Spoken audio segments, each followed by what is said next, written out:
course, the crowd wants Reed to go for it. Wouldn't be surprised if he did on 4th down and 1. So, anyways, with that, time yours. Welcome to 4th and 1. I'm Todd Palmer, joined by Nick Jacobs. And, well, the Chiefs won the AFC Divisional game, but I wouldn't say that I feel good or settled or confident or anything heading into AFC Championship game week. Just a weird playoff game. Probably the weirdest one I can remember in recent years for the Chiefs. Just what are your takeaways? I mean, the Chiefs won 27-20, but, with Patrick Mahomes' injury and the way the defense, they didn't play terrible. They only gave up 20, but it wasn't a dominant performance like you might have hoped to see against the Jaguars. So just what are your initial thoughts after what we witnessed in the AFC Divisional round? Yeah, it was a lot like the Chiefs-Cleveland Browns divisional game last time that the Chiefs played them. Chiefs were up 19-3. Whenever, Mahomes had the turf toe after Kelsey's touchdown when they went up 14-3 at that point, if I remember correctly. And then whenever Mahomes got choked out or whatever, that's when you didn't know how things were going to go.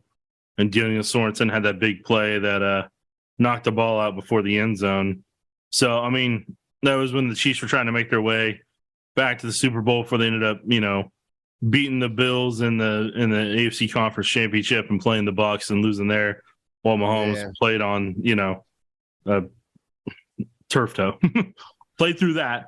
So Mahomes' ankle and foot situation 2 of the past 3 years has been less than ideal in the divisional round. That had so much to do with it. That took so much wind out of the offensive sail. And what's up? Yeah, it took the wind out of all of Arrowhead Stadium, man. That place got as quiet as it ever gets on game day. When everyone realized that Mahomes was hobbling around, they took the timeout, and he's in, he's out, then he's out again, then he heads to the locker room. That place was on pins and needles there for a little bit. Yeah, because the first concerns you have when you're thinking about that, and you see the way that his leg bent, whenever Arden Key, back. Well, when Arden Key, the way that Arden Key did that, and how he had helmet-to-helmet contact with Mahomes, which didn't get called, where he took the crown of his helmet and put it into Mahomes' side of Mahomes' helmet, and then on top of it, he initially started to make the tackle, but then he just kind of dropped to the ground. And I personally wonder if he was trying to, catch a leg or something there. Maybe if something bent, then hey, it was even better than getting a sack in the game, because it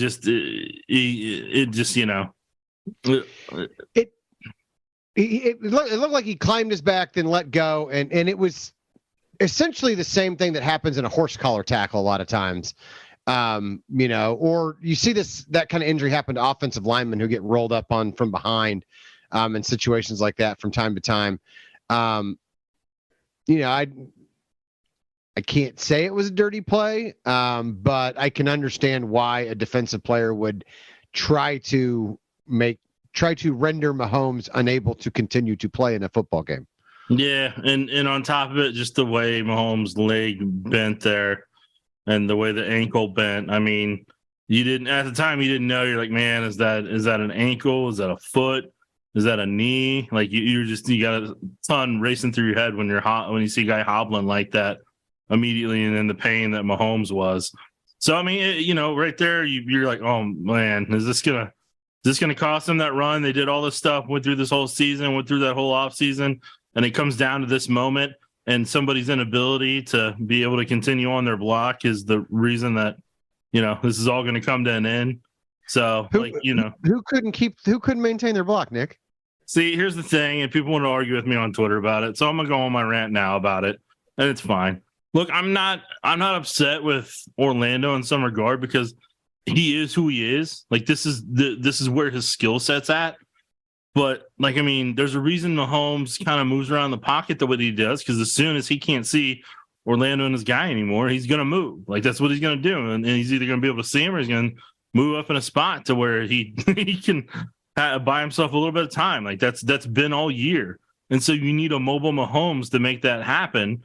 And I mean, the thing is, once it gets to a certain corner, Orlando doesn't have the foot quickness to be able to maintain that and continue to ride that dude out. And, and then so the guy was able to loop around, Arden Key was able to loop around and cause Mahomes a lot of problems. Yeah, and we've also seen it where, he gets pushed too far upfield and then guys come back. I mean, guys have figured out that when they get upfield, Mahomes tends to push up in the pocket and try to escape. And so guys have been aware of that. We'll get more into this during the offseason, what they can do, what they should do there at left tackle. Because I think their options are going to be pretty limited. But obviously, I mean, that was the moment that defined that game, was the Mahomes injury. Were you surprised that he stayed in for the rest of that drive before they got the field goal and they didn't immediately take him out to get evaluated? I think they trusted him with what he's telling me. He said, "No, I'm fine. I can continue." It's, I'm sure he said something along those lines. I'm speculating.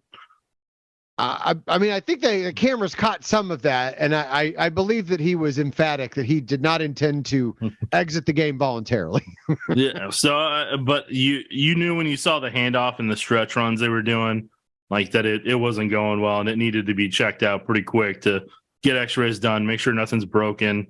If they could do an MRI right then, like depending on where the swelling was and everything, then you want to get that done before that swelling was going to get worse and worse and worse throughout the game. So, I mean, those are the things when it's on site like that, you want to get those done as quickly as you can to get the answers you want. And, I mean, I don't know if MRI can be done that day, if it's going to be done a different day. So, I mean, I'm not an expert in that medical field, but like those things are what, that you need to get answers on right then and there, because you're not just looking for the next series or the Super Bowl run. You want him to be able to be good for the next decade, be able to perform, be able to kind of help the franchise and be able to walk normal and have a normal life as well. So, I mean, that's one of those times where like it's bigger than this game and then that series. But one thing I will say I was very disappointed in is how many times they kept running that stretch run that was aggravating and hurting him more and more. Or you could tell he'd hobble sometimes because of it. And like they just kept running it. I'm like, look, I know it's in the playbook, but you got to stop. Like, don't keep putting him in that situation. I will say this. I mean, when he came back, had his shoes off, and was at his locker before he went to do his post-game interview, and media was allowed in the locker room, there didn't seem to be a lot of swelling in that right ankle. I mean, it did not look. A lot of times when you see a guy with a high ankle sprain, that kind of thing, it'll look like a grapefruit, kind of swells up on the side. And that doesn't mean that it won't happen after the game, because they kept that pretty well compressed overnight. And I think they're going to, but he wasn't in a walking boot. Like a lot of times the things that you see as precautions, that, in situations like that where it ends up being a 4 to 6 week injury for guys, there were not many signs of that, if any, post game for Patrick Mahomes. So that's a good sign, I think, in terms of his availability for next week. But the question's going to be, are you getting, 90%, 80%, 70% of Mahomes? Because I think his mobility is going to be much more important against the Bengals or the Bills than ultimately it was against a Jaguars team that just frankly is in the class of those three teams. I do want to mention Chad Henne real quick. I mean, look, we saw, he went 6 of 8, 66 yards, interception, and had that huge 4th and 1 play 2 years ago in the Cleveland divisional game, right? His only other postseason experience. He was 5 of 7 for 23 yards in this one, but that 98-yard touchdown drive, including the 1-yard touchdown to Kelsey. I think Isaiah Pacheco's contribution gets overlooked a little bit on that drive. He had 49 yards, but hard not to be impressed with Chad Henne. Did you think playoff Chad had it in him again to do something like that? Well, thankfully I haven't had to watch him perform that often other than preseason. So, it was going to be whatever it was going to be at that point. So, did I have expectations? No. I mean, look, I knew where his wheelhouse is. It's going to be within 15 yards. You're just hoping the Jaguars aren't really driving on those routes and kind of give him some room to work and everything. And, that was going to be a part of that aspect of it. I mean, with Mahomes, going back to the Mahomes part of it, the reality is going forward, I just don't think he's going to be able to be mobile. I don't think he's going to be able to run around and take those chances, and that's going to hurt part of that offense potentially in the week ahead. And thankfully he tried to run once and then he realized, I probably shouldn't do that anymore because it started aggravating it again. And then he's like, I probably shouldn't do that anymore. And then he finally didn't, and he was willing to play for another down and be a pocket passer quarterback versus trying to, move around and create and all that type of stuff. Honestly, what they really missed today was the speed from a guy who used to be number 10. If they had that type of speed, Henne or whoever, that slant could have turned into an 80-yard touchdown at any moment. They missed speed on the field to be able to pick up and lift up Mahomes. Now, don't get me wrong, Kelsey did his part, Pacheco did what he could. And unfortunately, Jerick McKinnon had to stay in and help block a lot more when Mahomes came back in. And so that was sacrificed a part of their check down offense where they could get him in the flats, get him in screens and everything. And the Chiefs probably decided with the screen pass, they just weren't going to put Mahomes in that situation with that ankle. So there's some stuff they probably had to throw out. And, some of that play action pass stuff they had to throw out once that happened. So, there may be some stuff in their playbook going forward that they just can't do for a while. And this is where the offensive line is going to have to step up and the run game is going to have to step up. And they may have to carry this team at various points. Yeah, I tell you what, whether I'm Buffalo or whether I'm Cincinnati, after watching Travis Kelce get targeted 17 times and make 14 catches, I'm making anyone else on that offense beat me. I'm making Marquez Valdez-Scantling and Noah Gray and Juju Smith-Schuster step up. And I'm willing to say, all right, we'll risk Kadarius Toney, having 8 catches for 120 yards because I don't think they can win if that's what they get. How much? Does it concern you how much they relied on Travis Kelce, or do you, do you think that that's sustainable moving forward? Here's the reality, man. They've got what they've got on the roster at this point. Yeah. So, I can't get concerned about, if you've only got 3 things in the cupboard and you're like, well, that's what I got to go with. And that's not me trying to be mean about Kelce. I'm just saying, the roster is where it's at right now. You're not making any upgrades until the offseason on it, and you're going to have to add a lot more speed to that offense in case something like this happens. You got to make sure that blind side's protected up to the level that it needs to be. So, you're just going to have to grit your teeth and try to get through it. Hope it's enough to be able to get back to win an AFC championship and potentially a Super Bowl.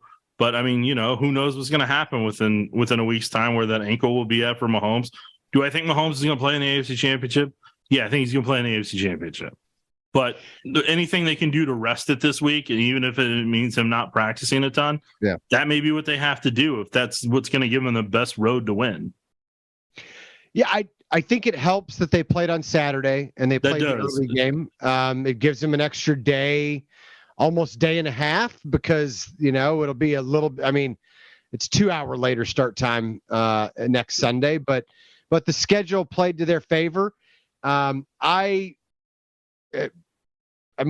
talked about the speed. If McCole Hardman can ever come back, maybe that helps or at least creates the threat, but certainly there's no reason to, it's hard to be optimistic that that's going to happen at this point. Otherwise I feel like you would have seen it, but if he can get back on the field, that's a big benefit as well. I do worry, as we sit here tonight, don't know what, the outcome of the Bills-Bengals game. I do worry a lot more if it's the Bills and they've got to go play on turf inside, about how that impacts, McCole Hardman or a Patrick Mahomes coming back, dealing with an injury or trying to come back from an injury than I would on, a natural grass playing surface like you've got out at Arrowhead. That's one more reason I think if you're a Chiefs fan, you should be hoping the Bengals pull it out. I mean, it's half a one dozen and the other for me. But what it's going to be, in terms of whether it's the Bengals or Bills, because with the Bills, look, the thing about the Bills, I'll tell you right now, is with Josh Allen, the biggest problem, the biggest thing is you can rattle him. I think you can rattle him more than Burrow. And the reason I say that is because you have to bring a corner off the edge or a safety off the edge, somebody he sees screaming at him on a blitz. That's a defensive back. And he gets rattled. He gets happy feet, and he doesn't even have to be hit. He just got to feel that presence. And then he'll be high and wide on a couple throws. He'll miss guys on the second, third level, and he'll take the check down, and he may not be accurate on that one. And then it takes a couple plays, especially with the run game, to get him reset. And then you kind of have kind of reboots, and then they're able to go from there. But with Joe Burrow, before the 3 offensive line injuries, Joe Burrow was a guy that he didn't get phased, didn't get rattled. He reset every single play and forgot everything that happened. But having 3 offensive linemen hurt and playing the Bills, I don't know how that's going to turn out for him. I don't know, because he was a lot more cautious against the Ravens than I expected him to be after Jonah Williams, left that game. So I don't know how it's going to shake out. If he had his full offensive line, Bengals, they're winning tomorrow, or they're winning on Sunday. They're coming to Arrowhead. Chiefs can get a chance to get their revenge, all that type of stuff. But I don't know. With 3 starting offensive linemen hurt, I don't know. Well, you saw the impact on the Chiefs when they had their 2 tackles hurt in Super Bowl 55 against Tampa Bay, right? You mentioned that Bills, AFC Championship game a couple years ago, and Eric Fisher gets hurt in that game. Mitchell Schwartz is already out. Things kind of fell apart. And the Chiefs were not able to be competitive. Yeah, the Bills, they don't have Von Miller either, who was a big part of their pass rush, and made an impact in that Week 6 game when the Bills beat the Chiefs. So like you said, 6 and 1/2 dozen the other. I think the Bills are a better matchup for the Chiefs, but I think you'd rather play at home for a variety of reasons, obviously. We'll see how that shakes out. And I would say one of those additionally is not having Mahomes have to fly on the plane. Right. Well, and just home crowd, because there's, when you got to travel, there's only so much you can minimize. Patrick having to get through airports and, get on tarmacs and walk up and down, planes. There's more you can do if he's just got to get to his car and get out to Arrowhead, get into the locker room. I don't know if you've ever been to Hartsfield Jackson, but it is not for the faint of heart, trying to get around that airport. Although the Chiefs probably have better access than I do. I was about to say, Todd, I was like, you're making it sound like they're going on a normal vacation. Like you're yeah. Don't worry, they got the whole thing situated, and if they need to get one of those little scooters or rascals, they'll get it in a second. Don't worry about it. Yeah, it's a lot more taxing on him than driving up from his home to Arrowhead would be. Offensively, anything else stand out? I know there's some fans that were frustrated that Pacheco didn't get more touches when he had been fairly effective and Mahomes was hobbled. But again, like you said with Orlando Brown, this is who he is. You're just going to have to accept it because it's not changing. I think we know who Andy and EB are as play callers, and I think we just need to accept it because it's probably not changing. Well, and another part of it was I believe it's Robertson, the defensive tackle. He was going to be tough for them to be able to move on a regular basis just because of how strong and stout and powerful he's been playing this this go around Robertson Harris, 95. Like he's a big physical guy, and so I figured they would have some trouble with him and trying to be able to block him and keep him from making an impact. Yeah, defensively, I want to highlight a couple guys. Carlos Dunlap is a guy who signed in training camp. The 2 goals that he mentioned right off the bat, the reasons he signed with the Chiefs, he'd get a chance to get to his 100 sacks, and he wanted to come to a team where he could win a playoff game. And he did that. The 1-year anniversary of his father's death, he was hit by a car in South Carolina, is Monday. It's kind of poetic, the way that things have come together for Carlos Dunlap here. So big night for him. You got to be happy for him. I mean, 100 sacks is a heck of a milestone for any pass rusher. 13 years in the league. He went 0-5 with the Bengals and lost his only playoff game with the Seahawks before coming to Kansas City. But when I talked to him about it in the locker room, he said, man, I don't want just one. He's like, we want to keep this thing going.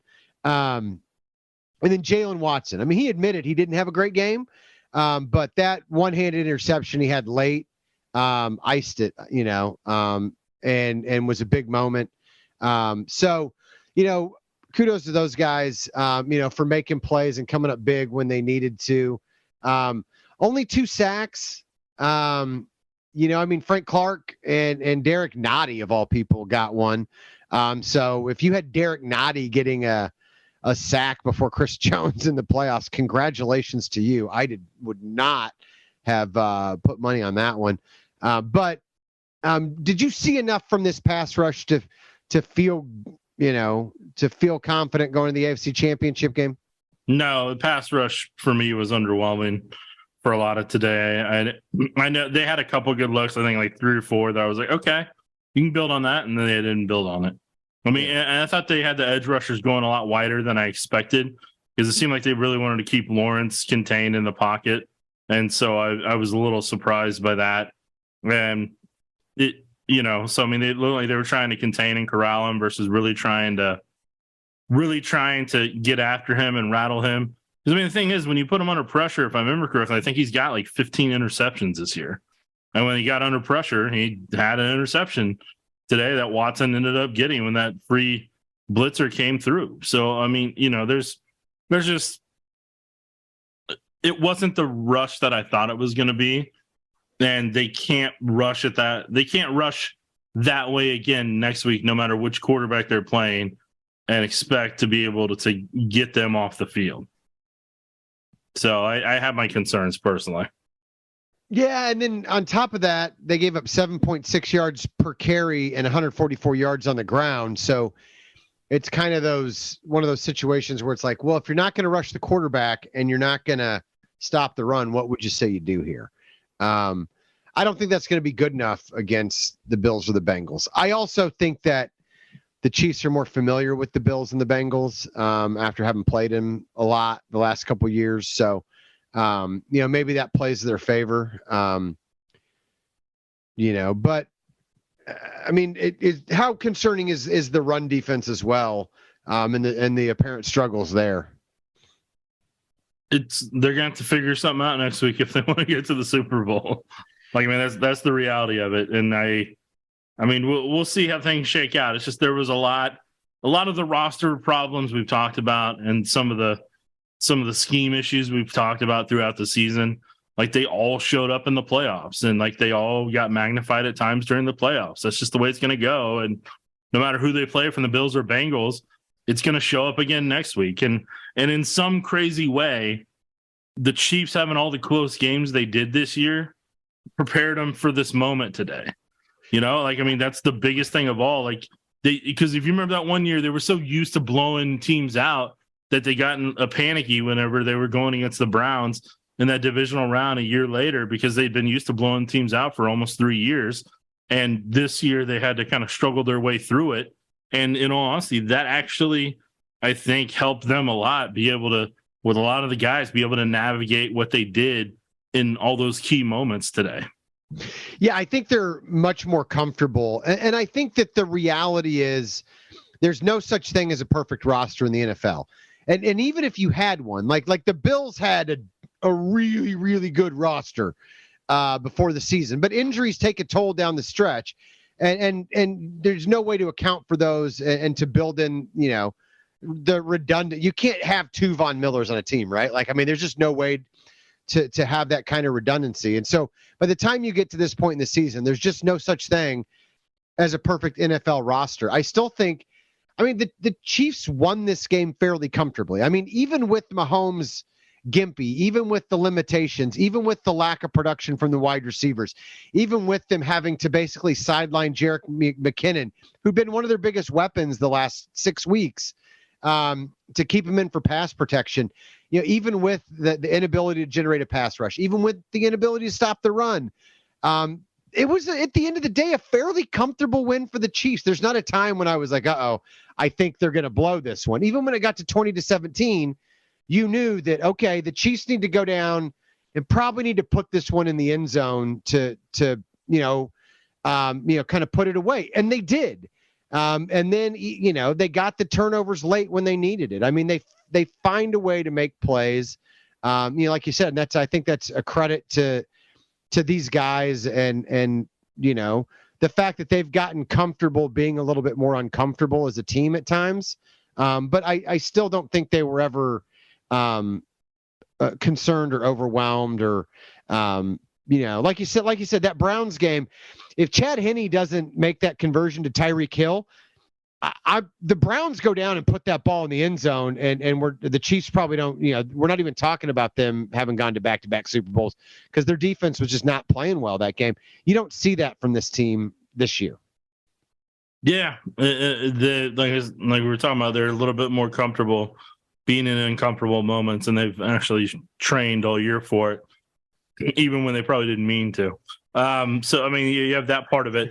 But on top of it, the key factor that people may not talk about this week, but we're going to talk about here right now, the benefit of the Chiefs having a bye week may really come into play next week, depending on how physical that Bills-Bengals game gets.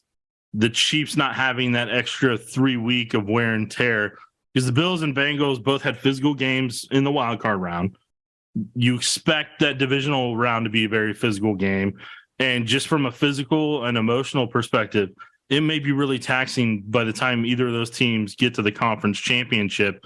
And that may be the needle that the Chiefs need to just get by and get to the Super Bowl. And that may be the factor. And that one seed may end up being the factor that punches the Chiefs' ticket to the Super Bowl just because they didn't have to have that extra wear and tear, because I think that's what cost them in that Chiefs-Bengals game in the AFC Championship the previous year, having to play that wild card round and not having that extra week, having that week of rest. Well, and then you factor in the 3 seasons before that as well, and the extra games they'd already played on top of that. So yeah, I mean, it certainly doesn't hurt that they had that extra week off. And look, I think it's been it's probably been an emotional, few weeks for all NFL players after what Damar Hamlin went through. But it's actually that's magnified significantly, I think, for the Bills and the Bengals. And I think that kind of stress takes a toll at some point too. I mean, it's something that they have, had to relive, think about all over again as they prepared for this game. It's going to weigh on them. And like you said, this is what we talked about all, coming down the stretch of the season. You wanted to do whatever you could to avoid, to be the one of these 3 teams that didn't have to play, 2 games in a row among these, what I think are the only 3 elite teams in the AFC. And, I mean, no matter who wins next week or who wins on Sunday, I think they're going to be on one less day's rest and significantly more beat up than the Chiefs by the time they get to Atlanta or, if it's back at Arrowhead against the Bengals. Yeah. And here's the other kicker that it worked out in their favor is, say the Chiefs had to play one of those teams today or tomorrow with Mahomes' injury like that, hypothetically happening, that potentially would have been the end of the season. Then it would have been divisional round, would have been over. So, yeah. everything kind of the stars to this point kind of align the way that they did, and you're hoping it gives the Chiefs the advantage to get back there. But what I'm going to say is going to sound weird, and I get it, but for me, right now, getting to as many conference championships as they can consecutively, I think it can really help push the bar for Andy Reid in the Hall of Fame. Well, I mean, he's got 5 in a row, which is tied with the Raiders of the 1970s for the second most. Only the 2011 to 2018 New England Patriots, who you might have heard of, had a Hall of Fame coach and Hall of Fame quarterback, have been to more. They went to 8 straight. But I feel like I know that stat from somewhere. Right. Yeah. I mean, it was in the record book today, and stuff like that. But look, I mean, it's the Chiefs are in rarefied air already. But you just, sure, when you get this far, if you're the Chiefs, you don't want to blow these opportunities. They're hard to earn, and so you want to make the most of them when you get those opportunities. So. Yeah, I got nothing else at this point. We'll see how everything works out in the other half of the AFC Divisional round and where it goes. Because I honestly have no idea what way it's going to go. I'm still going to lean Bengals, but if the Bills go out there and win comfortably because the Bengals offensive line being injured, I totally get it too. But either way, I think it's going to be really intriguing to see how the Bills attack the Bengals. And I think it's going to be really intriguing to see how the Bengals attack the Bills. Because I think Steve Spagnuolo and the Chiefs can take a lot out of that from watching those two teams play one another. Well, the nice thing is if you're a Chiefs fan, you can rest comfortably knowing that you don't have to play them both. You've only got to play one of them next week, and that you're already in that game. So, and I want to say this. This is actually the last thing I'll put out there.